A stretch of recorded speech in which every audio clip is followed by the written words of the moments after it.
Bonjour bien-aimés dans le Seigneur, ce matin nous sommes en train de continuer nos enseignements ou notre étude sur le livre de 1 Corinthiens et nous lisons le chapitre 3, les 10 premiers versets. Pour moi, frères, ce n'est pas comme à des hommes spirituels que j'ai pu vous parler, mais comme à des hommes charnels, comme à des enfants en Christ. Je vous ai donné du lait, non de la nourriture solide, car vous ne pouviez pas la supporter et vous ne pouvez même pas à présent, parce que vous êtes encore charnel. En effet, puisqu'il y a parmi vous de la jalousie et des disputes, n'êtes-vous pas charnel et ne marchez-vous pas selon l'homme? Quand l'un dit, moi je suis de Paul, et un autre, moi d'Apollos. N'est-ce pas des hommes?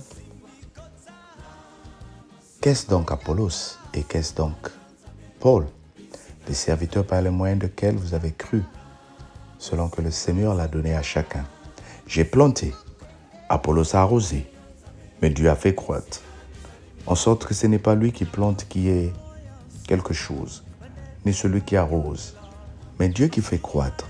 Celui qui plante et celui qui arrose sont égaux, et chacun recevra selon sa récompense, selon sa propre chair. Car nous sommes ouvriers avec Dieu, vous êtes le champ de Dieu, l'édifice de Dieu. Selon la grâce de Dieu qui m'a été donnée, j'ai posé le fondement comme un architecte, et un autre bâtit dessus, mais que chacun prenne garde à la manière dont il bâtit dessus. Amen. Le verset 10, l'apôtre Paul est en train de dire, selon la grâce qui m'a été donnée, j'ai posé le fondement comme un sage architecte, et un autre bâtit. Vos bien-aimés,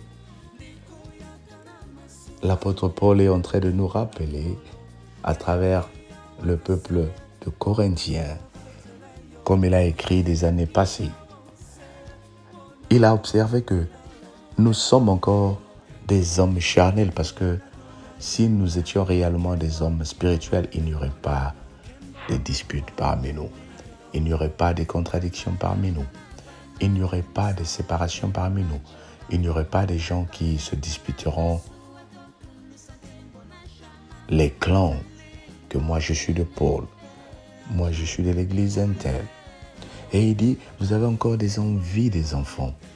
Voilà pourquoi on nous donne du lait, au lieu de nous donner la nourriture solide. Toutes ces choses-là étaient préméditées et toutes ces choses-là étaient en train de prédire ce que nous sommes en train de vivre aujourd'hui. Et chacun de nous aujourd'hui va comprendre que ce sont les mêmes choses dont Paul a parlé les années passées qui continuent à vivre, qui continuent à se passer dans le temps présent où nous sommes. Il y a encore des divisions dans les églises. Il y a encore des divisions parmi les chrétiens. Il y a encore des contradictions parmi nous. Et aujourd'hui, le chrétien, nous sommes habitués à la facilité.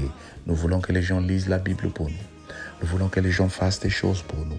Nous voulons que les gens prient pour nous. Et nous nous comportons toujours comme des bébés spirituels. Voilà pourquoi l'apôtre Paul dit, je ne vous donne pas de la nourriture solide, mais je vous donne du lait. Parce que je sais que vous ne pouvez pas supporter la nourriture solide. Que veut dire toutes ces choses-là, bien-aimés? Ces choses sont en train de nous démontrer que dans la vie spirituelle, nous avons des étapes à traverser. Il y a des enfants spirituels, il y a des parents spirituels, il y a des aînés spirituels. Et chacun d'entre nous, aujourd'hui, est en train de vouloir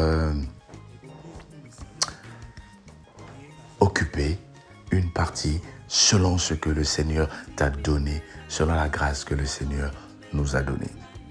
Oh bien-aimé, je suis en train de t'interpeller ce soir pour commencer à te demander de retrouver quel est ton état spirituel.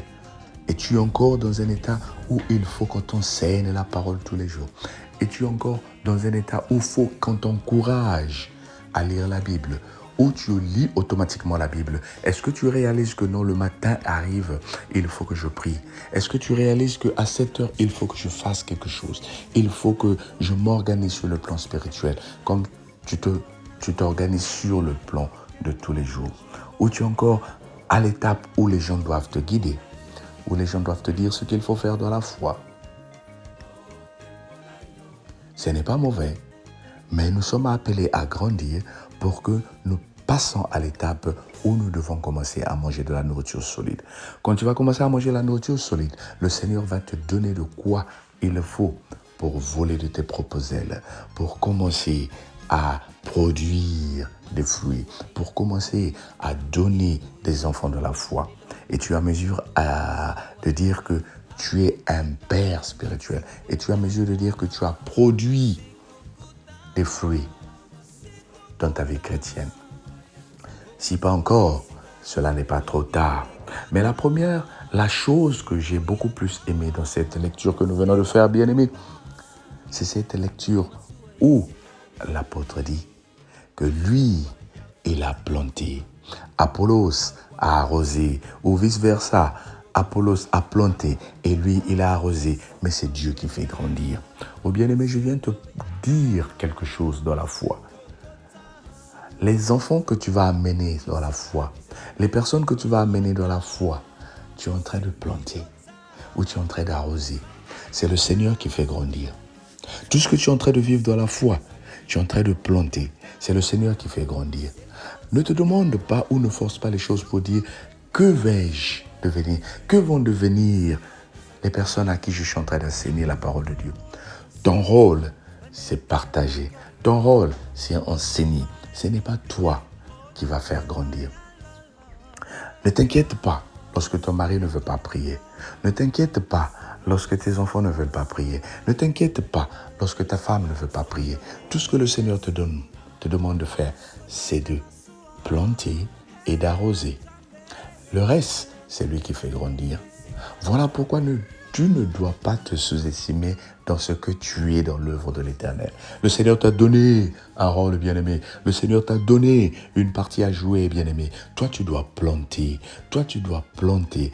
Toi, tu dois planter. Comment planter, tu vas me demander? Alors, pour planter, il faut que tu sois avec ce zèle-là de vouloir encourager les gens à écouter la parole de Dieu. Il faut que tu aies ce zèle-là à encourager les gens à prier. Tu ne les forces pas, mais tu les rappelles. Chaque fois que tu reçois une vidéo telle que celle-ci, tu partages. Les gens, il y en a peut-être qui t'ont bloqué depuis que tu as commencé à partager tes vidéos. Mais ce n'est pas grave. Continue à partager à ceux qui restent. Ce n'est pas seulement ces vidéos. Il y a beaucoup de choses que toi, tu dois faire. Ton comportement, ta façon de parler, tu es en train de planter. Il faut que les gens remarquent que depuis que toi, tu pries, oh bien-aimé, tu as changé. Tu es en train de planter dans ton entourage. Depuis que toi, tu lis la parole de Dieu, tu n'es plus la même personne. Tu es en train de s'aimer dans ton entourage. Et ce n'est pas toi qui vas faire grandir. C'est le Seigneur qui va faire grandir. Tu sais quoi? Tous ces fruits, quand ils vont grandir, toi, tu vas profiter de ces fruits. Toi, tu vas manger les fruits que l'Éternel va t'aider à faire grandir. Alors, bien-aimé, je viens juste t'encourager pour te dire, tu es un sémeur dans la foi. Redis avec moi, je suis un sémeur dans la foi. Je suis une sémeuse. Je ne sais pas si ça se dit, mais j'invente ou j'insiste. Je pense que ça se dit. Je suis une sémeuse dans la foi. Tu es en train de s'aimer. Tu es en train de s'aimer. Tu es en train de s'aimer par ton comportement, par ton amour. Ne baisse pas les bras. Continue à prier pour ta famille. Ne baisse pas les bras. Continue à prier pour tes enfants. Ne baisse pas les bras. Prie pour ton pays. Prie pour ton entourage. Partage la parole de Dieu. Et tu verras que le Seigneur va changer le monde à cause de toi. Sois béni et que le Seigneur t'accorde la grâce de vivre sa main tous les jours et à jamais. Au nom de Jésus, notre Seigneur et Sauveur. Amen. Nous voulons juste prier pour que le Seigneur te donne la grâce de s'aimer sa parole. Que le Seigneur te donne la grâce d'arroser sa parole. Élève ta voix et prie avec moi. Père éternel, je te dis merci pour ton amour. Donne à ma soeur, donne à mon frère la grâce de s'aimer, la grâce d'arroser, afin que nous vivons dans la paix, afin que nous vivons tes exploits. Au nom de Jésus, notre Seigneur et Sauveur. Amen. Alors passe une bonne journée et on se dit à demain. Entre-temps, n'oublie pas de passer la vidéo à une personne. Bye bye.